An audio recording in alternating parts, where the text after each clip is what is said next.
बिस्मिल्लाहिर्रहमानिर्रहीम, अस्सलाम वालेकुम। वीनस स्पोर्ट्स के साथ आपका मेज़बान है शहजादा मोइन हाजिर है। पाकिस्तान और न्यूजीलैंड के दरमियान खेले जाने वाला आईसीसी चैंपियंस ट्रॉफी का पहला मैच पाकिस्तान को शिकस्त का सामना करना पड़ा। 60 रन से पाकिस्तानी टीम शिकस्त खा गई, लेकिन क्या असबाब थे कल के मैच के हवाले से आज सब कुछ अपने इस प्रोग्राम में डिस्कस भी करेंगे। और क्योंकि कल हमने देखा कि बाबर जिस तरह बैटिंग कर रहे थे, नाकिस प्लानिंग हमने देखी, फिर के जब आपको 321 रन चेस करने जाने हैं तो फिर हमने रद्दोबदल किया, इंजर्ड हुए वहां पर फखर जमान, फिर सऊद शकील जो किसी भी डोमेस्टिक सर्किट के अंदर ओपन नहीं करते थे, उन्हें वनडे मैच के अंदर कल ओपन कराया गया। और साथ साथ क्योंकि अगर देखें तो फखर जिस नंबर पर फिर बैटिंग करने आए तो ऐसा लगा कि पाकिस्तान टीम प्रेशर में है, प्रेशर हैंडल करने के चक्कर में फखर भी अनफिट हो गया और पूरे ओवरऑल अब तक उस टूर्नामेंट से आउट हो गए। रिप्लेस के तौर पर अब पाकिस्तान क्रिकेट बोर्ड ने आईसीसी से मंजूरी के बाद इमामुल हक को टीम में शामिल कर लिया है।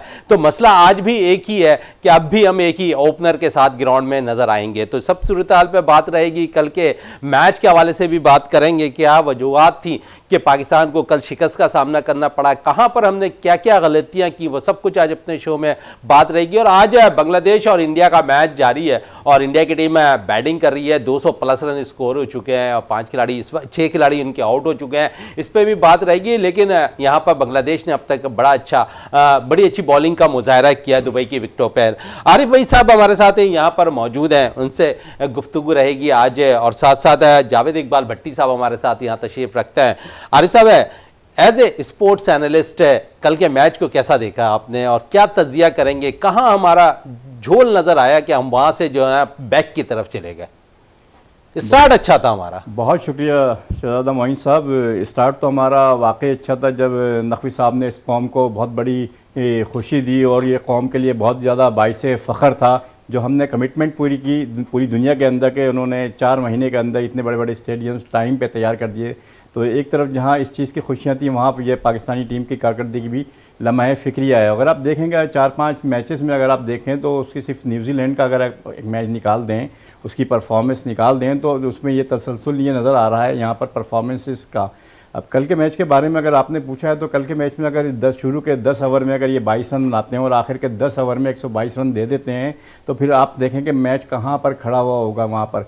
तो ये एक्सेप्ट कर रहे थे कि 260-70 और ये विकेट ही 260-70 रन की थी, इससे ज़्यादा स्कोर ये इस विकेट पे होना नहीं चाहिए था। मगर हमारे बॉलर्स जिस फास्ट बॉलर जो हम देख लेंगे अगर पिछले कुछ अरसे से 2-3-4-5 साल से देखें तो बड़े बड़े इवेंट में हमारी जो कारकर्दगी होती थी वो फास्ट बॉलिंग होती थी, जिसके बुनियाद पर हम जो है कहीं पर स्टैंड करते थे। मगर आप देख लें गुज़िश्ता दिनों से फास्ट बॉलिंग जो है 10 ओवर में 120-30, अगर गुज़िश्ता 3 मैचों का एवरेज निकालें तो 115-16 रन वो जो है 10 ओवर के अंदर लास्ट जो डेथ ओवर कहलाते हैं उसके अंदर वो मुसलसल दे रहे हैं। तो ये सारी वजूहत हैं जिसकी वजह से फास्ट बॉलिंग जिस पे हम बहुत ज़्यादा रिलाई करते थे अब वो नहीं है। यहाँ की विकटें अगर देखें जो बहुत ज़्यादा स्पिनर्स को जो दुनिया की जितनी भी टीमें हैं वो 3-3, 4-4 स्पेशलिस्ट फास्ट स्पिनर्स के साथ कैरी कर रही हैं। मगर आप देखें कि हम पार्ट टाइम बॉलर्स को खिला रहे हैं जिसकी वजह से हमने ये मैचेस देखे और ये बहुत ज़्यादा, चूँकि इसका फॉर्मेट आईसीसी चैंपियंस ट्रॉफी का ऐसा है कि इस पर कमबैक करना भी इतना आसान नहीं होगा। अच्छा, कमबैक करना आसान नहीं होगा। फास्ट बॉलिंग का शोभा आप बात कर रहे हैं, हारिस नसीम और साथ साथ शाहिनशाह अफरीदी 3 बॉलर्स कल खेल रहे थे और तीनों ने काफ़ी कुटाई भी खाई है आखिरी के 15 ओवर्स के अंदर। और आप समझ रहे हैं कि यहाँ पर कप्तान को कुछ रद्दोबदल करना था। सऊद शकील डोमेस्टिक क्रिकेट के अंदर बॉल करते रहे, पाकिस्तान सुपर लीग के अंदर बॉल करते रहे। सलमान अली आगा 3 ओवर में 15 रन देते हैं, लेकिन उसके बाद उनसे बॉल्स नहीं कराया जाता। कुछ एक कप्तान भी एतमाद नहीं करते दिखाई दिए अपने इस पार्ट टाइम स्पिनर्स पर। देखिए जी, ये परफॉर्मेंस जब इस किस्म की चल रही होती है तो वो कप्तान क्या पूरी टीम अंडर प्रेशर हो जाती है, जो कल के मैच में नज़र आया रिजवान की कप्तानी के अंदर। ये बड़े आपने जो पॉइंट आउट किया ये बहुत बड़ा लूपहोल्स था इनकी कप्तानी के अंदर, क्योंकि हमारे बहुत ज़्यादा डिपेंड करते थे हम शाहिनशाह अफरीदी और नसीम शाह की बॉलिंग पर, और उन्होंने पास्ट में बड़ी अच्छी कारकर्दगी भी दिखाई है। मगर अब देखेंगे दोनों बॉलरों ने देखें तो 130 रन 20 ओवर के अंदर दिए हैं। तो जिस किस्म की कारकर्दगी ये इन्होंने फास्ट बॉलर ने दिखाई है, फिर स्पिनर्स की जहाँ तक बात कर रहे हैं तो सऊद शकील भी एक पार्ट टाइम स्पिनर्स ही हैं, मगर ये कि ये शफलिंग और चेंजिंग जो है मैचेस के साथ साथ जो जहाँ मैच की जो कंडीशन होती है उसमें जो उतार चढ़ाव होता है उसमें यकीनन इनको बहुत ज़्यादा जाके इनको चीज़ों को चेंज करके देखना चाहिए था। अगर आप देखते हैं कि अगर आप स्ट्रेंथ जो है आप एक ही स्ट्रेंथ पे आप मैच नहीं लेके जा रहे तो उसका फिर plan A, plan B, plan C होता है। तो ये अपने एक प्लान बी पे ही डटे हुए हैं और उसी की वजह से ये मैच हार रहे हैं। मगर इसका अल्टरनेट इनको सोचना पड़ेगा कि हमारी फास्ट बॉलिंग जिस किस्म की बॉलिंग कर रही है कुछ दिनों से, तो जिस पर हम लड़ाई करते तो इसका प्लान बी क्या होगा, और ये मैनेजमेंट का काम है कि इसका प्लान सी क्या होगा। जो हमारे अगर स्पिनर्स उस तरीके से परफॉर्म नहीं कर रहे हैं, एब्रार को अगर हम देख लें तो एक मिस्ट्री स्पिनर्स कहलाते हैं। आप उसे भी जीनियन स्पिनर नहीं कह सकते हैं, आप मिस्ट्री स्पिनर के तौर पर उसे खिला रहे हैं। मिस्ट्री स्पिनर्स की एक तो ये खासियत होती है कि उसको इतनी आसानी के साथ खेला नहीं जाता, मगर उसके दूसरे जो नेगेटिव पॉइंट होता है कि वो जब वो टीमें रीड कर लेती हैं, आजकल जो है बहुत ज़्यादा एनालिस्ट का दौर है, वो जब टीमें अच्छी तरह उसको रीड कर लेती हैं तो फिर वो मिस्ट्री स्पिनर्स के लिए भी बहुत ज़्यादा मुश्किलात हो जाती हैं, क्योंकि वो जिस फिंगर स्पिनर जो कहलाते हैं उससे गेंदे करते हैं तो बहुत ज़्यादा लंबी लंबी गेंदे अगर वो करेंगे तो उनके लिए फिर प्रॉब्लम हो जाती है। तो बहुत ज़्यादा उसके अंदर एफर्ट चाहिए होती है। तो बहुत ज़्यादा मुसलसल कारकर्दगी की तवक्को रखना ये इतना आसान नहीं होगा और हमें दूसरे स्पिनर्स को भी तैयार करना चाहिए। उस सिलसिले में आपने साजिद खान को उस टूर्नामेंट के अंदर बहुत ज़्यादा मिस कर रहे हैं हम। चलें, साजिद को मिस कर रहा है, इस पे तो गुफ्तगू रहेगी दीगर खिलाड़ियों के हवाले से भी, और क्या वजह है कि साजिद को टीम में शामिल नहीं किया गया। चलें, टीम में तो शामिल नहीं किया गया, काफ़ी आवाज़ें हम भी यहाँ से बुलंद करते रहे कि एज ए ओपनर इमाम को टीम में शामिल किया जाए, लेकिन ऐसा लगता है कि नज़र सी लग गई है पाकिस्तानी ओपनर्स को। पहले साइम अनफिट हुए और कल पहला मैच खेलते हुए फ़खर ज़मान भी अनफिट हुए और टीम से बाहर हुए। अब तीसरे के लिए हम आवाज़ उठाते रहे हैं इमामुल हक, अब वो टीम में शामिल हो गए हैं और ऐसा लगता है कि पाकिस्तानी ओपनर्स पर किसी की वाकई नज़र लगती दिखाई दे रही है। जावेद साहब क्या कहेंगे? जी मोहन भाई, जिस तरीके से आप और हम यहाँ बैठ के अक्सर और बेशतर यही कहते थे कि पाकिस्तानी टीम में सिर्फ एक जेन्युइन जो ओपनर है उसके साथ इतना बड़ा टूर्नामेंट खेल रही है, आईसीसी का वह टूर्नामेंट खेल रही है एक जेन्युइन ओपनर के साथ, और कल के मैच में वही हुआ। आप जो है बग़ैर किसी जेन्युइन ओपनर के ओपन करने चले गए, आपने बाबर के साथ सऊद को भेज दिया। देखिए, मैच में ये सिचुएशन है, उनको पहले पता होना चाहिए कि ये आ सकती हैं, लेकिन हम और आप यहाँ से बैठ कह के और बल्कि पीसीबी को कह के रिक्वेस्ट कर तक गए कि भाई कम से कम 2 जेन्युइन ओपनर होने चाहिए इस टीम में, इतना बड़ा इवेंट होने जा रहा है। अब देखिए, फ़खर ज़मान की इंजरी, उससे पहले साइम की इंजरी, क्या प्लेयर इंजर्ड होगा तो आप उसकी रिप्लेसमेंट में उस प्लेयर को लाएंगे जो आपको परफॉर्मेंस करके दे सकता है। देखिए, कल का अगर मैच चल रहा था तो शुरू के जो है 20 ओवर तक जो है पाकिस्तान मैच में इन था। जैसे ही विलियम और लैथम की पार्टनरशिप शुरू हुई है, वहां से जो है मैच हमसे जो है दूर निकलता हुआ चला गया। देखिए, ये 260-70 की विकेट थी। यहाँ जब आपके जो बॉलर्स हैं उनके खिलाफ न्यूजीलैंड जब भी आता है वो 300 का पहाड़ा पड़कर आ रहा है भाई, 321, 330, 320 ऐसे स्कोर वो हमारे खिलाफ कर रहा है। जैसे अभी वहीद खान साहब भी कह रहे थे कि हमारे बॉलर जो है उनकी जो कारकर्दगी इससे पहले होती थी, जो उनकी प्रोफाइल पे इतने बड़े बड़े मैचेस से इतनी अच्छी परफॉर्मेंस थी, यहाँ बिल्कुल लग ही नहीं रहा है कि ये उस पाए के बॉलर हैं। जिस तरीके के आखिरी में जो 10 ओवर्स होते हैं उसमें दिल खोल कर जो है हमारे मुखालिफ बैट्समैन जो है रन बिटोरते हैं, और फिर हम उस मौके पर जो है हमारे फील्डर जो है वो भी उन बैट्समैनों का साथ देना शुरू कर देते हैं। जिस फ्लो में हमें रन लग रहे हैं भाई, 110, 115, 120 रन हमारे इंटरनेशनल बॉलर हैं। कहाँ ये पूरी दुनिया में दाग थी हमारे फास्ट बॉलर्स की। अब तो बिल्कुल वो कहते हैं ना, बकरी बना दिया हमारे बॉलर्स को, इस तरीके से रन्स दिए जा रहे हैं। और कैप्टन भाई, जब परफॉर्मेंस टीम की नहीं होती वहां कैप्टन जो है सोचने समझने की सलाहियत हमें लग रहा है कि रिजवान की बिल्कुल माउफ हो जाती है। जिस तरीके से अभी आपने पॉइंट आउट किया कि सलमान अली आगा से सिर्फ आपने 3 ओवर्स करवाए हैं और 3 ओवर में उन्होंने सिर्फ 15 रन दिए हैं, तो भाई वहां आकर आपको जो है इतने बड़े टूर्नामेंट में अपने पेशेंट, अपने होश व हवास पर काबू रखना होता है। आप पाकिस्तान के कप्तान हैं, अगर आप में ये सारी चीज़ें नहीं होंगी तो सामने वाली टीमें तो अभी एनालिस्ट बैठे हुए हैं, वो पहले से रीड कर ले कि ज़रा सा आप प्रेशर डालेंगे, कप्तान अपना प्लान ए हो बी हो वो सब भूल जाएगा और वो सारे जो है बिल्कुल नेगेटिव की तरफ जाए, पॉजिटिव कोई भी चीज ग्राउंड में होती हुई कल नजर नहीं आ रही थी। चले ग्राउंड में होती हुई नजर नहीं आ रही थी। आरिफ वहीद खान साहब, आपसे ये पूछना, क्योंकि आप भी टीम के साथ मैनेजर के हिस्से से मुख्तलिफ है, टीम कराची की टीम के साथ आप ट्रैवल भी करते रहे। आपने अभी थोड़ी देर कबल कहा कि प्लान ए बी सी तमाम होते हैं, क्या पाकिस्तान टीम के पास प्लान बी मौजूद था या सी मौजूद था कि अगर फ़खर अनफिट होते हैं तो हमने किसे भेजना है? कल हमने देखा एक बड़ा ब्लेंडर है, हर कोई इस पे आवाज़ें उठा रहा है कि सऊद शकील को अपने ओपनर क्यों भेजा, जबकि आपके पास है रिजवान रेगुलर ओपनर करते रहे हैं। यहाँ पर अगर फ़खर अनफिट थे तो रिजवान खुद आ सकते थे एज ए ओपनर, बाबर के साथ लंबी बारी खेल सकते थे। कल बाबर ने मुश्किल हालात में रन ज़रूर किए, 90 बॉलों पर 64 रन, लेकिन शायद उन पर भी उनको तनकीद का सामना करना पड़ रहा है। आप समझते हैं कि विकेट पे स्टे करने वाला प्लेयर कल मैच निकाल सकता था? देखिए, ये हमें अपना जो है वे ऑफ बैटिंग स्टाइल है, ये तो हमें अपना आपको चेंज करना पड़ेगा, क्योंकि ये अगर आप टूर्नामेंट में अगर आगे की तरफ जाने का सोच रहे हैं, सेमीफाइनल और फाइनल सेकंड तो बहुत मुश्किल हो गया आज के मैच के बाद सोच रहे हैं वहाँ पर, तो इसके अंदर चूंकि ये टूर्नामेंट चलेगा ही बैटिंग और रन से के ऊपर। पाकिस्तान की जो बैटिंग लाइन है, अब आप देख लेंगे कल अगर 10 ओवर में 60 बॉल होती हैं तो 47 बॉल जो है इन्होंने डॉट खेली हैं, तो सिर्फ 10 ओवर में सिर्फ 13 बॉलों पर इन्होंने स्कोर किया है। फिर अगर आप 30 ओवर की अगर उनके बॉलें देखें तो 180 में से 147 गेंदें इन्होंने डॉट खेली हैं। तो जब इतनी ज़्यादा डॉट खेलेंगे तो इसका मतलब है आप बहुत ज़्यादा प्रेशर में हैं और मजीद अपने ऊपर प्रेशर बढ़ाए चले जा रहे हैं। आरिफ वहीद खान साहब, प्रेशर किस चीज़ का? इस विकेट के ऊपर अगर हम देखें तो यहाँ पर 321 रन चेज हो भी सकते थे, क्राउड आपके साथ था, बाबर की आवाज़ें लग रही थी, रिजवान की आवाज़ें, सलमान जिस वक्त बैटिंग करने आए उस वक्त भी आवाज़ें लग रही थी, खुशदिल ने जब खुलकर खेला तो उन पर भी आवाज़ें लग रही थी। तो यहाँ तो आपको सपोर्ट करने के लिए शायकीन क्रिकेट मौजूद थे।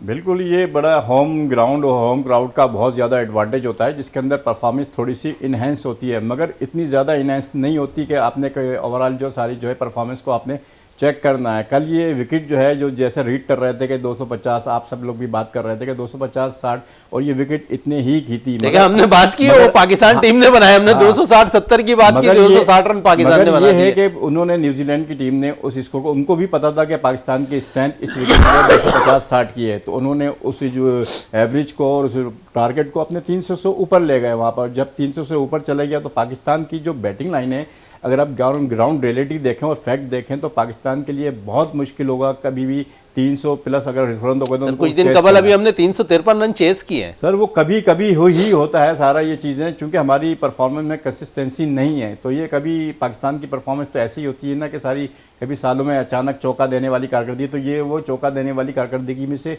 एक कारकर्दगी थी, और उसमें बहुत ज़्यादा जो फेवर करेंगे तो उसमें वो विकेट का रवैया ऐसा था कि जहाँ पर इतने ज़्यादा रन्स हो गए, मगर जब आपने इतने ज़्यादा रन्स बना रहे हैं तो आपके बॉलर्स इतने ज़्यादा रन्स दे भी तो रहे हैं। न्यूजीलैंड ने जो 320 रन बनाए तो वो न्यूजीलैंड ने थोड़ी बनाए, आपके बॉलर्स ने भी तो आखिर के 10 ओवर में 10 ओवर में दिल खोल के रन दिए वहाँ पर। लेकिन आरिफ साहब, आखिरी अगर 4 से 5 मैच देख लें हम पाकिस्तान टीम के बॉलिंग्स की अगर बात करें तो 300 प्लस रन स्कोर हो रहे पाकिस्तान के ख़िलाफ़ है, तो क्या कहेंगे कि हमारी बॉलिंग नाकिस हो गई है कि हमारे जो फास्ट बॉलर ऐसा लगता है कि वो 4 ओवर्स के बॉलर्स रह गए हैं, 4 ओवर के बाद ऐसा लगता है कि उनके अंदर रिदम ख़त्म हो गया बॉल करने का?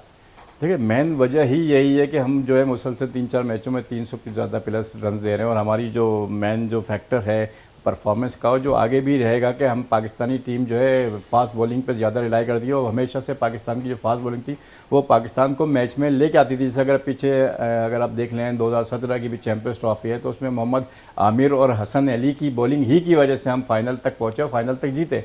तो अब इस दफ़ा बिल्कुल नज़र नहीं आ रहा इनकी मायूसी, तो वजह यही है, हालांकि इनकी शाहीन शाह अफरीदी हो गए या नसीम शाह हो गए, इनकी कारकर्दगी 140 प्लस के सारे बॉलर्स हैं, मोहम्मद हसनैन ये सारी चीज़ें बॉलिंग कर रहे हैं 140 प्लस के साथ, मगर प्रॉब्लम्स इनका नज़र आ रही है। मुझे लगता है कि सारी चीज़ें हम बहुत ज़्यादा इंजरीज कैरी कर रहे हैं, और अक्सर देखा कि हमने ऑस्ट्रेलिया में वर्ल्ड कप हुआ था तो हम 4-4 इंजर्ड खिलाड़ियों को कैरी करके जो बाद में पता चला है एक्सपोज हुए कि ज़्यादा जो है इंजरी, तो ये बहुत ज़्यादा क्रिकेट खेलने की वजह से, या हालांकि इस दफ़ा तो आप देखेंगे फिटनेस पे बहुत ज़्यादा मियार, इसको बहुत ज़्यादा स्टैंडर्ड को हाइक लेके जा रहे हैं, तो हो सकता है कि वो एक्स्ट्रा बर्डन तो नहीं पड़ रहा, कोई वर्कलोड इनके पास ज़्यादा नहीं है, तो ये वजह यही है कि ये अपनी, मुझे तो लगता है कि बिल्कुल आउट ऑफ फोकस अब देखते हैं कि शाहीन शाह अफरीदी ये आखिर में जो हो जाते हैं और आखिरी डेथ ओवर्स ही के अंदर होते हैं। शुरू के इनके ओवर्स जो है 4 ओवर कुछ और होते हैं और आखिर के 6 ओवर ये कुछ और होते हैं, वजह तो फिर इनकी फिटनेस प्रॉब्लम ही नजर आती है। चलें, फिटनेस प्रॉब्लम नज़र आ रही है। जावेद इकबाल भट्टी साहब है, कल ग्राउंड में सिर्फ नारा लग रहा था बाबर बाबर बाबर, और आज मैं एक सोशल मीडिया पर बाहर एक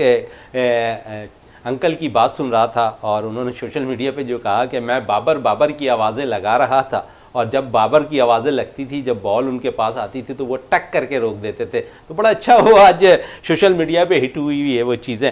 तो क्या कहेंगे बाबर के हवाले से, और कुछ फॉर्म में आए, कुछ 20-30 रन पिछले मैचेस में करते आ रहे थे, कल निफ सेंचुरी स्कोर की, लेकिन बॉल इतने खेल गए कि ऐसा लगता है कि मैच 300 प्लस रन स्कोर नहीं करना था, हमें 200 रन स्कोर करने थे। एज ए सीनियर प्लेयर उन्हें अपना रोल अदा करना चाहिए था। बातें करते हैं रोहित शर्मा से, कोहली से उनका मिलाप किया जाता है, लेकिन कोहली जब इनिंग खेलते हैं अपनी तो वो मैच को विन कर जाते हैं। तो ऐसा लगा कि कल बाबर प्रेशर में खेल रहे थे, बिल्ड कर रहे थे कि अपनी इनिंग को लंबा करके चलो, तो प्रेशर उनके ऊपर भी था। बिल्कुल मोइन भाई, कल ना सिर्फ पूरी टीम पे प्रेशर था बल्कि बाबर आजम पे भी प्रेशर था। और बाबर आजम सऊद के साथ जब वो ओपन करने गए थे, वहीं से देखें जब उन्होंने स्टार्ट लिया है और जैसे ही सऊद आउट हुआ है और फिर जब फ़खर और रिजवान आया, रिजवान भी जल्दी आउट हो गया। देखें बाबर एक एंड पे खड़ा हुआ था, प्रेशर में ज़रूर था, लेकिन उसके बाद जब फ़खर जमान खेलने आए बाबर के साथ तो आप देखेंगे कि जहां 3 रन बन रहे थे वहां 1 रन बन रहा था। बाबर जो स्ट्रोक खेलता था वो 2 रन वाला या 3 रन वाला, वहां सिर्फ 1 ही रन बन रहा था। तो आप सिर्फ बाबर को मौरूद इल्ज़ाम नहीं ठहरा सकते, उनके साथ फ़खर की जो पार्टनरशिप चल रही थी वहाँ आपको इस पे भी नज़र रखनी चाहिए कि जब बाबर स्ट्रोक खेल रहा था तो फ़खर जमान की फिटनेस उस मैयार की नहीं थी कि वो जो है 2 को 3 में कन्वर्ट करे और 3 की तरफ भागे। लेकिन सिर्फ अगर बाउंड्री पे भी बॉल जा रही है, फील्डर नहीं भी है, सिर्फ 1 रन बन पा रहा था, तो ये चीज़ें थी। ठीक है, बाबर ने 90 बॉल ज़रूर खेली। अगर फ़र्ज़ करें बाबर जो है इसी दौरान जो है 30-40 में या 50 में आउट हो जाता तो आपकी टीम ने ये जो 260 रन्स किए, मैं नहीं देख रहा अगर बाबर शुरू में ही आउट हो जाता है तो आप ये 260 रन तक नहीं पहुंच सकते थे। एक प्लान होता है, ठीक है, एक बड़ा प्लेयर है, सारी चीजें हैं, लेकिन यह है कि इतना भी स्लो नहीं जाना चाहिए। लेकिन मुझे उनकी यही वजह नजर आ रही है कि सामने से एक तो प्लेयर आउट हो रहे हैं और फिर जब फ़खर आता है तो जो रन उनके बनने वाले वो रन भी नहीं बन रहे, तो प्रेशर में तो प्लेयर आता है। और फिर चले आरिफ साहब की तरफ। आरिफ साहब, फ़खर बैटिंग करने आए, आप समझते हैं बेहतर फैसला था पाकिस्तान मैनेजमेंट का उनको 2 डाउन बैटिंग करने भेजना, और फिर वो इंजरी का शिकार भी थे और ऐसा ही इंजरी हुई कि उन्होंने तो वो उस वक्त आकर रन कर लिए थोड़े बहुत, लेकिन पूरे टूर्नामेंट से आउट हो गए वो। देखिए वो तो इनको पता था कि ये इंजरीज का, अगर मैनेजमेंट को पता था कि ये इंजरीज का शिकार हैं तो उनको तो फ़खर को ये मैच खेलना ही नहीं चाहिए था। फ़खर का ये मैच खेलना इतना ड्यूरिंग द मैच वो अनफिट हुए थे आरिफ साहब फील्ड के दौरान, लेकिन मगर कुछ ना कुछ इंजरीज जो है पीछे से कैरीज हो रही होती हैं, खिलाड़ी खुद फील कर रहा होता है वहाँ पर। अगर यह ऐसी कोई भी चीज़ थी तो उसमें फिर ये मैच में खेलना ज़रूरी नहीं था, क्योंकि आगे पूरा टूर्नामेंट इंडिया के खिलाफ मैच ये बहुत ज़्यादा इंपॉर्टेंट था। तो बजाय इसके कि जैसे हमने अगर ज़बरदस्ती खिलाया गया है तो फिर तो बहुत ही ज़्यादा गलत फैसला है कि उन्होंने इसको टूर्नामेंट पे लोड डाल के पूरे टूर्नामेंट से बाहर कर दिया। और ये इंजरीज जो ऐसी होती है बाज़ दफ़ा बहुत जो है प्रोलॉन्ग भी कर जाती है। तो ये वाकई इस वक्त जो है चूँकि फ़खर ज़मानी ऐसे बैट्समैन ने जो मॉडर्न क्रिकेट जो थोड़ी बहुत एक्सेप्ट कर रहे हैं और वो खेल रहे हैं, उसका डिस्प्ले करते हैं अक्सर वो ज़्यादा। तो पाकिस्तानी टीम में जितने भी बताया ना कि सारी चीज़ें जितनी भी चलेगी ये टूर्नामेंट, तो बहुत हाई स्कोरिंग मैचेस होंगे और हाई स्कोरिंग मैचेस वही टीम जीत पाएगी जिसके जो टॉप 6 बैट्समैन हो, कम से कम 3 बैट्समैनों को हाई स्कोर करना पड़ेगा, जिसमें 100 से या 50 से प्लस से ज़्यादा स्कोर करेंगे तो फिर यह पाकिस्तान के, चूँकि पाकिस्तान के पास बदकिस्मती ये है कि इनके पास मैच विनर्स जो है हमारे पास बहुत कम है और 3-4 मैच विनर्स हैं, जिसके अंदर से अगर बॉलिंग में देखें तो वो भी कारकर्दगी बिल्कुल नहीं उनकी 100% नहीं है। और बैटिंग में भी बाबर अब रिदम पकड़ रहे हैं क्योंकि उन पर बहुत ज़्यादा प्रेशर रहा है पिछले दिनों। और अक्सर हमें पिछले साल भी हमेशा से पूरे साल यही बोलते रहे हैं कि अगर पाकिस्तान के बाद ये 1-2 साल के अंदर कोई स्ट्रेंथ थी पाकिस्तान की बैटिंग में, कोई रिस्पेक्टेबल उनकी कारकर्दगी तो उसमें बाबर का और रिजवान का बहुत बड़ा किरदार आता है। जैसे जावेद साहब ने कहा कि अगर वो 19 इतने बॉलों पे अगर 64 रन नहीं रखते तो हो सकता था कारकर्दगी हमारी टीम का टोटल उससे ज़्यादा भी बुरा, मगर कहीं ना कहीं किसी एंड को ब्लॉक करके आपको खेलना पड़ेगा। तो उसमें जाके आप देख रहे हैं कि हमारे पास अगर दूसरे एंड पे कोई स्ट्राइक कर रहा है और दूसरे एंड पे अगर खेलने वाला अगर वो अच्छा तरीके से रोटेट कर रहा है तो बाबर पे भी प्रेशर कम होगा। अगर उनके पास अपोजिशन सामने से अगर कोई अच्छा है, जैसे साइम अयूब आया था तो बाबर पे काफ़ी प्रेशर कम था, मगर साइम अयूब के जाने से सारा प्रेशर बाबर पे आ गया। चलें, सारा प्रेशर बाबर पर आ गया और बाबर पर तो आया है, लेकिन फ़खर के बाहर होने के बाद इमाम टीम में इन हो गए हैं। और इमाम के हवाले से मैं अब पूछना चाहूँगा, मसला आज भी वही है पाकिस्तान टीम के साथ कि अगर इमाम टीम में शामिल हो गए फ़खर जमान की जगह, तो अभी भी हम एक ओपनर के साथ ही जा रहे हैं। रेगुलर ओपनर हमारे पास इमामुल हक ही है, फिर बाबर उनके साथ जाएंगे। जिस किस्म की स्टे करके बाबर खेलते हैं, इसी अंदाज में इमाम भी खेल रहे होते हैं। तो यहाँ अभी कह रहे हैं आरिफ साहब कि थोड़ी सी मॉडर्न क्रिकेट हो गई है, थोड़ा सा स्ट्राइक रेट को बेहतर करना पड़ेगा। आप समझते हैं कि हमारे डोमेस्टिक सर्किट के अंदर 1 से 2 बैटर्स ऐसे थे जिन्हें ऊपर और एग्रेसिव खेलते हैं वो लड़के। शाहजेब की अगर मिसाल लूँ कि उनको साइम की तरह तर्ज की क्रिकेट खेलते दिखाई दिए शाहजेब। आज़ान ओवैस अच्छा परफॉर्म कर रहे हैं, पहला सीज़न खेला, बेहतरीन फॉर्म में नज़र आ रहे हैं, रन कर रहे हैं, सेंचुरियाँ कर रहे हैं। तो आप समझिए कि बजाय इमामुल हक के हम आज़ान या शाहजेब की तरफ चले जाए, चले आज़ान की तरफ भी नहीं जाते, हम जो है शाहजेब की तरफ चले जाते हैं, जिसने अंडर-19 वर्ल्ड कप में सेंचुरियाँ स्कोर की लगातार। तो वो नज़रों में भी आ चुके थे, शॉट अच्छे खेलते थे। तो आप समझते हैं वही बात आ गई आरिफ साहब की कि एग्रेसिव इनिंग खेलने वाला हमें बैटर चाहिए ओपनर। ये मोइन भाई देखें, ये हम और आप यहाँ बैठ के ये तज्जिए करें, आप बिल्कुल सही करें, लेकिन क्या कीजिए हमारी जो मैनेजमेंट है वो सिर्फ जा रही है तजर्बे की बुनियाद कि इनको इंटरनेशनल क्रिकेट का तजर्बा है तो इन्हीं को ही लाया जाए, यही खेलेंगे। आपने सही कहा, जैसे अजान अवैस के रन बल्ला कर रहा था, शाहजेब हो गया, मोहम्मद हारिस हो गया, इनमें एग्रेसिव प्लेयर थे, इनको किसी को भी इन कर सकते थे। जब आपने चैंपियन ट्रॉफी के लिए टीम अनाउंस की तो आपने सिर्फ एक जेन्युइन ओपनर के साथ ही टीम अनाउंस की है, और अब वो भी जो है फ़खर के साथ इंजरी का मसला है, तो रिप्लेसमेंट में वही इमामुल हक। लेकिन इमामुल हक ने अभी डोमेस्टिक में जिस तरीके से रन्स किए हैं, पाकिस्तान शाइन्स की जानिब से रन्स किए हैं, तो हो सकता है कि उन्होंने अपने आप अप्लाई किया, अपने ऊपर अप्लाई किया हो कि रन रेट जो है बेहतर लेकर चलना है। और अगर एक एंड से अगर विकेट सेव करते हैं तो बाबर में भी ये क्वालिटी है कि वो भी तेज खेल सकता है, उसने भी अपना गेम में थोड़ी सी तेजी ला सकते हैं। असल मसला होता है कि जब आप इनिंग शुरू करने जाते हैं, शुरू के पावर प्ले में अगर आपको अच्छे रन मिलते हैं, अच्छी पार्टनरशिप लग जाती है, तो आपका एक ओपनर जो 30-35 ओवर तक जाता है तो रन्स तो लग जाते हैं। असल मसला ये है कि आपको एतमाद देना है उन पे। अभी जैसे आपने उनको इमामुल हक को इन कर लिया, अब आपकी कौन सी श्योरिटी है कि ये उसको आते ही पहला मैच इंडिया के खिलाफ खिला देंगे? हमारे यहाँ तो ये चीज़ें नहीं है ना कि बिल्कुल भाई हाँ आप ही ने खेलना है। जैसे साउथ को आपने ओपनर बना दिया, वो पूरे डोमेस्टिक में कभी ओपनर नहीं किया, आपने उठा के उसके ओपनर भेज दिया। और साउथ शकील को भी कम अज़ कम ये सोचना चाहिए था कि भाई मैंने कभी अपनी लाइफ में ऐसी इनिंग नहीं खेली ओपन जाके, और इतने बड़े मैच में आप भी उठाकर ओपन चले गए। तो इन सारी चीज़ों पर जब तक आप नहीं सोचेंगे, जब तक आप बिल्कुल शुरू से सारी चीज़ें सीधी नहीं करेंगे, तो रिजल्ट कैसे आएंगे? रिजल्ट कैसे आएंगे? पाकिस्तान के मिडिल ऑर्डर की अगर थोड़ी बात कर लें, कामरान अभी तक खेले नहीं है, आईसीसी का मैच है, आप समझते हैं अगला मैच कामरान को खिला देना चाहिए? देखिए, पहले जब हमारे परफॉर्मर टॉप ऑर्डर परफॉर्म कर रहा था तो हमारे लिए बहुत ज़्यादा ये मसला रहा, पूरे साल मसला रहा कि हमारा मिडिल ऑर्डर क्लिक नहीं कर रहा, मिडिल ऑर्डर रन्स नहीं कर रहा। मगर अब देखा हमने गुज़िश्ता कल के मैचेस के अंदर के हमारा टॉप ऑर्डर जो है फेल हो रहा है, तो ये मिडिल ऑर्डर ने कुछ रन्स किए हैं।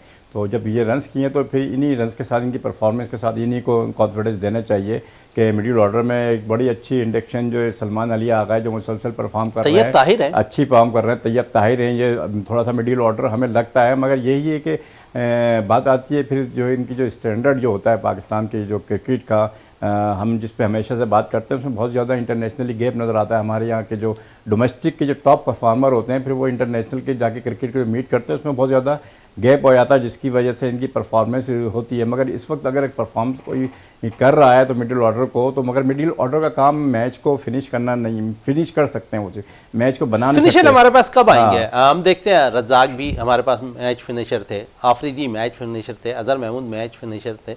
जो मुझे जहाँ तक अपना लास्ट अगर कुछ देख लें 10 से 15 साल के अंदर, तो मुझे आफरीदी के बाद एक ऐसा प्लेयर नज़र आया जो फिनिश करना जानता था मैच को, आसिफ अली। आज आसिफ अली कहाँ गायब है, ये कुछ समझ से बालातर है। देखिए, हमारी बदकिस्मती ये है कि अगर हम 10-15 साल पुराने खिलाड़ियों की बात करते हैं, जैसे कि आप कर रहे हैं, तो वो दिन ब दिन अगर डे बाय डे देखें तो उनकी जो है क्वालिटी में कम आ रहा है। कि उससे पहले अगर आफरीदी थे, तो उसके बाद रज़ाक थे, फिर आसिफ अली थे, तो उसके बाद जो हमारे पास जो हमने बनाया नहीं, नई लॉट जो आ रही है वो इस स्टैंडर्ड की भी नहीं आ रही है। और ये जो है आखिर में जितने भी होती है इसके मैच के एक प्लान होता है कि आपने शुरू के 10 ओवर का प्लान अलग होता है, अगले मिडिल ओवर का प्लान अलग होता है, आखिर के डेथ ओवर का प्लान अलग होता है। तो शुरू के जितने भी ये टॉप ऑर्डर 6 बैट्समैन होते हैं, उनका काम यही यही होता है कि पूरे मैच को बनाते हैं वो, और मैच बनाने के बाद जो मैच फिनिशर होते हैं, जिस तरह आप अब्दुल रज़ाक की बात कर रहे हैं या और दूसरे जो है, वो मैच फिनिशर जो होते हैं, जो मैच को फिनिश करते हैं, वो इतना ज़्यादा प्रोलॉन्ग, इतना ज़्यादा लंबा स्कोर नहीं कर सकते। अगर ये तैयब ताहिर की बात कर रहे हैं तो ये अच्छे स्ट्राइकर हैं, अगर इनको 30 रन चाहिए हो 3 ओवर में तो ये 10 रन की स्ट्राइक रेट से ये 30 रन कर देंगे, सब कुछ सलाहियत रखते हैं। मगर इनको अगर 100 ओवर में 10 ओवर में अगर 100 रन दे देंगे तो फिर इनके लिए बहुत ज़्यादा मुश्किल हो जाएगा। आरिफ साहब, तैयब ताहिर ने डोमेस्टिक क्रिकेट के अंदर 1 डाउन पोजीशन पर आकर 4 सेंचुरियां स्कोर की हुई हैं, और तैयब ताहिर एक ऐसा प्लेयर था जिसे आप 1 डाउन पोजीशन पर खिला सकते थे, लेकिन आपने उसको भी आजमाने की कोशिश नहीं की। देखिए 1 डाउन के प्लेयर पर तो फिर यहाँ यही था कि बाबर आजम, रिजवान और ये फ़खर, ये इस तरह जो सीनियर खिलाड़ी इस वक्त होते तो उसकी किसकी जब, मगर जब कारदगी आपकी ऐसी होती है जहाँ परफॉर्मेंस सही नहीं हो रही थी तो वही कहते ना कि plan A, plan B, plan C होते हैं, फिर थोड़ी सी शफलिंग होती है और किसी को मैच सिचुएशन के हिसाब से आपको चेंज किया जाता है। बाज़ दफ़ा ऐसा होता है कि आपको बीच में प्रॉब्लम आ जाती है बहुत ज़्यादा, जैसे रन रेट हमारा जो है बहुत ज़्यादा लो जा रहा था, डॉट गेंद बहुत ज़्यादा जा रही थी, तो बीच में शफल करके किसी को भी आप ऊपर भेज के तेज़ खेल के, ताकि वो जो प्रेशर है, जो वक्ती तौर पर प्रेशर है, अगर वो 4-5 ओवर तैयब ताहिर खेल लेते हैं अच्छे स्ट्राइक रेट से, तो बाकी आने वालों पे जो प्रेशर होता है कम हो जाता है, फिर मैच जो है पूरा ट्विस्ट हो जाता है, मैच चेंज भी हो सकता है, और फिर सामने जो बॉलिंग कर रहे थे अपोजिशन वाले तो उनको भी जो है उन पे प्रेशर आता है, तो फिर उसकी वजह से वो चले इस प्रेशर को जावेद साहब कल थोड़ा सा कम किया है। हमने देखा है कि यहाँ पर जो है खुशदिल शाह ने 49 बॉलों पर 69 रन की बारी खेली है, तो आप समझते हैं कि इस मौके पे आगे खेल तो दी उन्होंने इनिंग, लेकिन अभी भी कौम उनसे मायूस है, उनकी सिलेक्शन पे आज भी सवालिया निशान है। बिल्कुल मोइन भाई, आप सही कह रहे हैं। जैसे प्रेशर जो अभी खान साहब बात कर रहे थे, फैसल जब प्रेशर उस टाइम भी जो है न्यूजीलैंड की तरफ शिफ्ट हो रहा था जब सलमान अली आगा और बाबर इनिंग्स खेल रहे थे। सलमान अली आगा ने जब थोड़ा सा रन रेट तेज़ किया तो न्यूजीलैंड कप्तान जो है वो फॉरन विलियमसन के पास गए और उन्होंने इनके खिलाफ प्लान बना के उनको आउट किया। और अभी आप बात खुशदिल शाह की कर रहे हैं, खुशदिल शाह देखें, खुशदिल शाह के पास खोने को तो कुछ था नहीं, जिस नंबर पर गया था, जो सूरत हाल थी, उन्होंने जाकर रन ही करने थे, बल्ले ही चलाने थे, और खुशकिस्मती थी कि उनके बैट लग रहे थे, इस वजह से उन्होंने मगर 69 रन की इनिंग्स खेल दी। तो अभी भी आवाम जो है उनसे मुतमईन नहीं है, उनकी कारकर्दगी। आपको पता है इससे पहले भी न्यूजीलैंड के साथ जो सीरीज़ हो रही थी, आवाम उनके खिलाफ क्या नारे लगा रही थी स्टेडियम के अंदर। ये ठीक है कि उन्होंने 69 रन की इनिंग्स खेल दी, लेकिन यह है कि जो चीज़ें, सब चीज़ें जो दरकार होती, फिनिश करना मैच जो होता है, वो अभी तक इनके बस में नहीं है। कोई प्लान लेकर नहीं चल रही हमारी टीम, बस ये है कि जिसकी बैटिंग है वो बैटिंग कर रहा है, जिसकी बॉलिंग है वो अपने जो ओवर का कोटा है वो पूरा करके जा रहा है, कोई भी इसमें प्लानिंग नज़र नहीं आ रही। बॉलर वो होते हैं हमारे पाकिस्तानी बॉलर्स की ये शान होती थी कि आप जिस टाइम पे सेकंड स्पेल में आते थे, कप्तान को अगर विकेट दरकार है तो आप विकेट लेकर देते थे। अब वो बॉलर्स ही नहीं है, कप्तान अगर चेंजिंग भी करता है, बजाय विकेट लेने के वो जो बैट्समैन है और सेट हो जाते हैं और ज़्यादा आपको रन लगना शुरू हो जाते हैं। भाई ये सारी चीज़ें हैं और ये चैंपियन ट्रॉफी में आपको नज़र आ रही हैं। इससे पहले भी जब हम यहाँ बैठ के कह रहे थे कि भाई आप जो है टीम अनाउंस कर दें, आपने सबसे आखिर में जो चैंपियन ट्रॉफी की जो है टीम अनाउंस की, इससे पहले करते, जिन लड़कों का हक बनता था उनको टीम में लेकर आते, आवाम भी खुश होती और कप्तान भी, और उनको परफॉर्मेंस भी होती। अब कप्तान इतना ज़्यादा जो है मायूस हो रहा है कि वो जो है ऑन द ग्राउंड जो अपने बॉलर से, अपने फील्डर से बिल्कुल नाराजगी खुलकर इजहार कर रहा है, जो मीडिया पे भी अब नजर आना शुरू हो गया। मीडिया पे भी नजर आना शुरू हो गया। अरे भाई साहब, कुछ देर कबल आप फास्ट बॉलिंग के शोबे पे बात कर रहे हैं, वसीम बक्कार और शब्बीर जाहिद के बाद हम देखते हैं कि हमारे पास शोएब के बाद ऐसा कोई बॉलर नहीं आया। जिस तरह जावेद साहब कह रहे हैं कि सेकंड स्पेल करने आते थे तो वो टेलेंडर्स को जो है अपने यॉर्कर से आउट किया करते थे। अब हमारे पास ऐसा कोई बॉलर नहीं है कि जो यॉर्कर से आउट कर सके।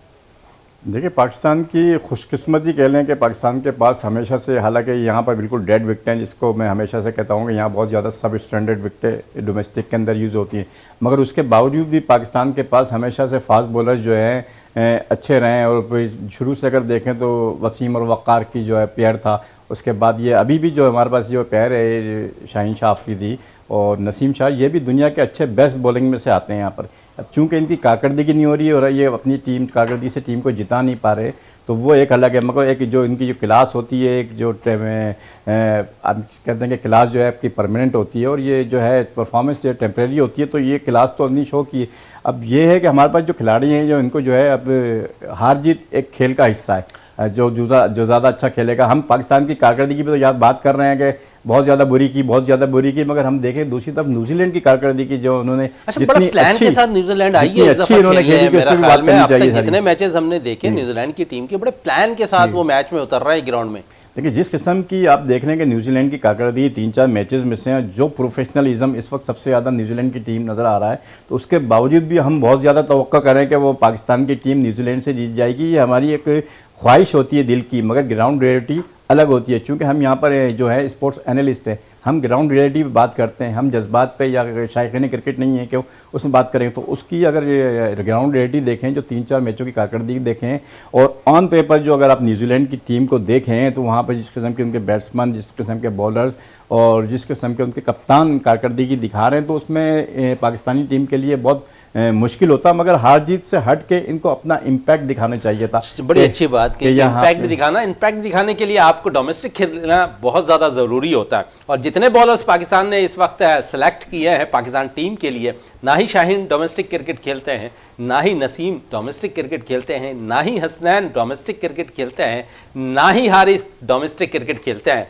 अपने होम ग्राउंड, होम क्राउड और किस किस चीज़ का एडवांटेज लेना चाहिए, शायद इससे वो ना आशना है। जावेद साहब है, सुपर लीग को बड़ा प्रमोट करते हैं, ये खेलने जाते हैं, लेकिन अपने मुल्क के अंदर होम कंडीशन में सूरत हाल बिल्कुल चेंज इनके लिए है।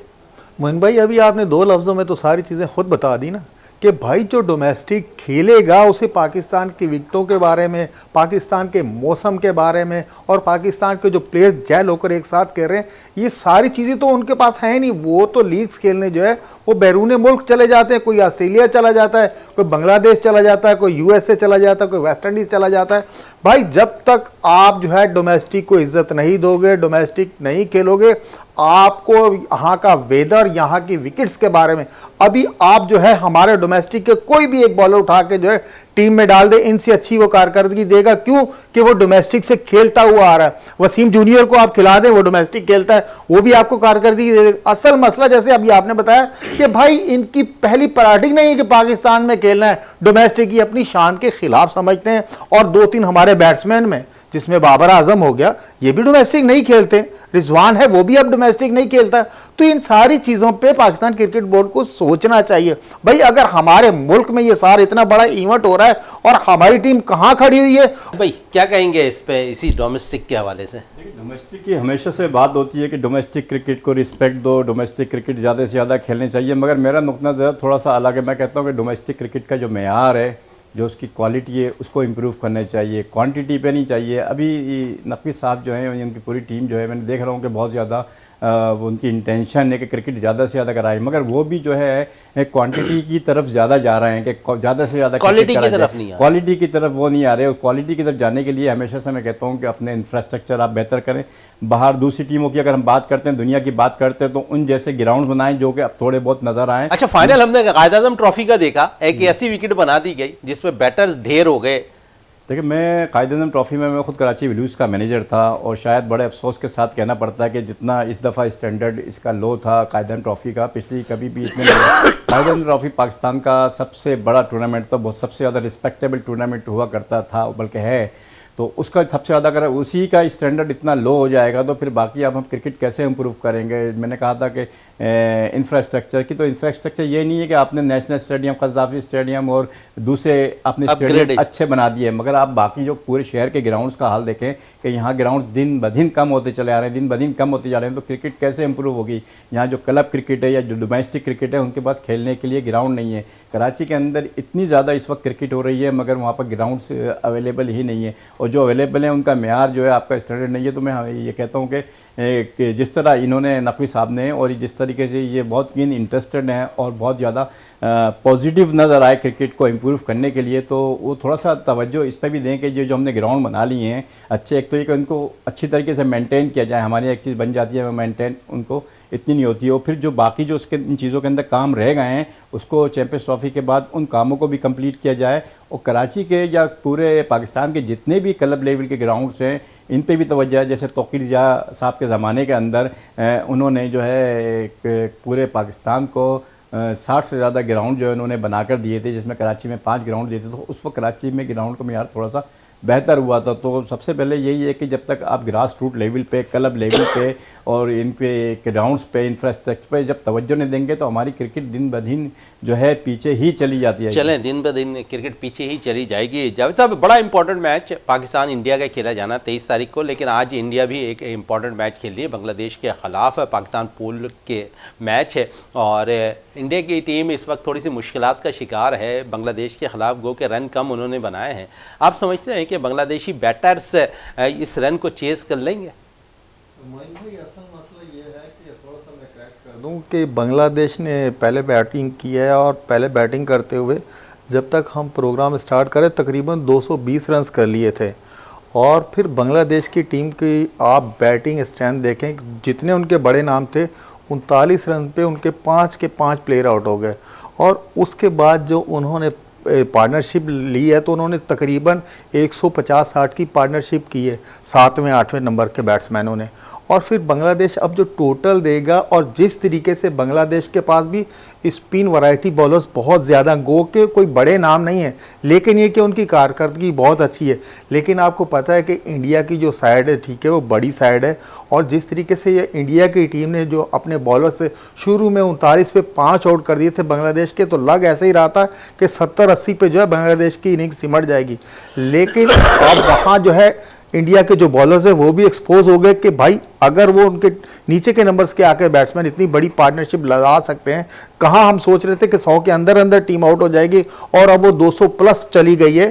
तो यह है कि बांग्लादेश भी जो है अपने ग्रुप में कम से कम अपने होने का एहसास जरूर दिला रही है। बड़ा इंपॉर्टेंट मैच है इंडिया पाकिस्तान का 23 को। आप समझ रहे हैं कि जिस तरह सिचुएशन है कि इंजरी का शिकार हो गए, फ़खर टीम से बाहर हो गए, इमाम टीम में आ गए, प्रेशर पे बाबर परफॉर्म नहीं नज़र आ रहा। पाकिस्तान की फास्ट बॉलिंग का शोबा ऐसा मुस्तहकम नज़र नहीं आ रहा कि जो इंडिया के ख़िलाफ़ है आउट कर सके। लेकिन मैच बिल्कुल अलग ग्रुप का होता है और ऐसा लगता है कि बहुत ज़्यादा सनसनीखेज़ हो रहा होता है। दोनों टीमों के माबैन जुमलों भी कसे जा रहे होते हैं एक दूसरे पे खिलाड़ी, तो बिल्कुल अलग माहौल होता है उस मैच का। तो एडवांटेज किसे होगा? हमने लास्ट है जिस तरह फाइनल में शिकस्त दी है चैंपियंस ट्रॉफी में इंडिया की टीम को सरफराज की क़यादत में, तो एक दो बार फिर हम मैदान मारने जा रहे हैं दुबई में।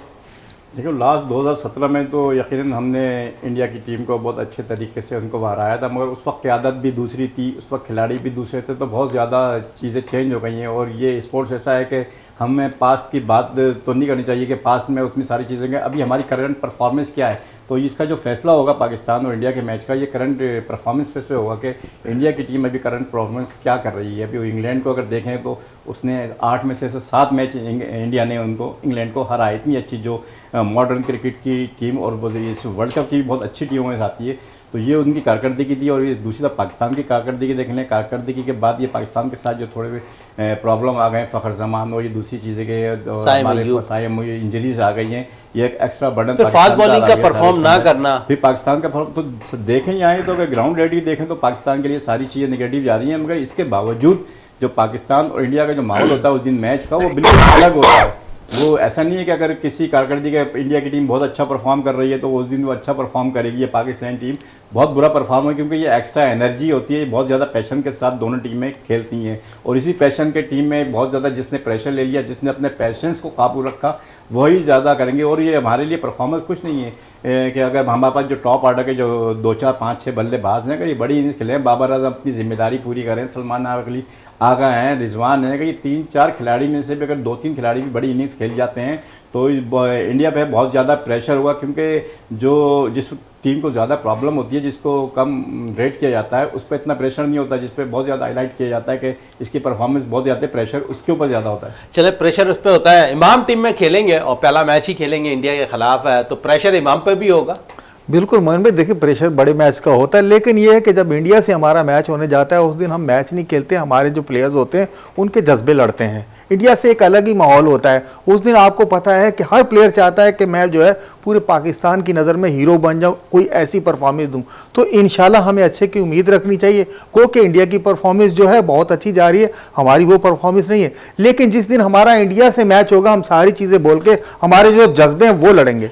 यकीनन बड़ी अच्छी बात कही कि हमारे जो जज्बे हैं वो इंडिया के खिलाफ नजर आएंगे। गो के पाकिस्तान टीम की परफॉर्मेंस अच्छी नहीं है, दूसरी तरफ इंडिया की परफॉर्मेंस वनडे क्रिकेट के अंदर बड़ी अच्छी जा रही है, लेकिन कोशिश यही होगी उस दिन पाकिस्तान की टीम अच्छा परफॉर्म करे, पाकिस्तान मैदान मारे दुबई में, और पाकिस्तान के लिए जो न्यूजीलैंड से शिकस्त हुई है पाकिस्तान को, जो शायकीन क्रिकेट मायूस हुए हैं उनके चेहरों पर खुशी की लहर दौड़ती दिखाई दे। जावेद इकबाल भट्टी साहब आपका शुक्रिया, साथ साथ आरिफ वहीद खान साहब आपका बहुत बहुत शुक्रिया। प्रोग्राम का अख्ताम करते हैं इस दुआ के साथ कि पाकिस्तान में खेल और खिलाड़ी तरक्की करते रहें और पाकिस्तान का सबसे लाली परचम दुनिया भर में रोशन रहे। इसी के साथ अपने मेज़बान शहजादा मोइन को इजाज़त दें। पाकिस्तान जिंदाबाद।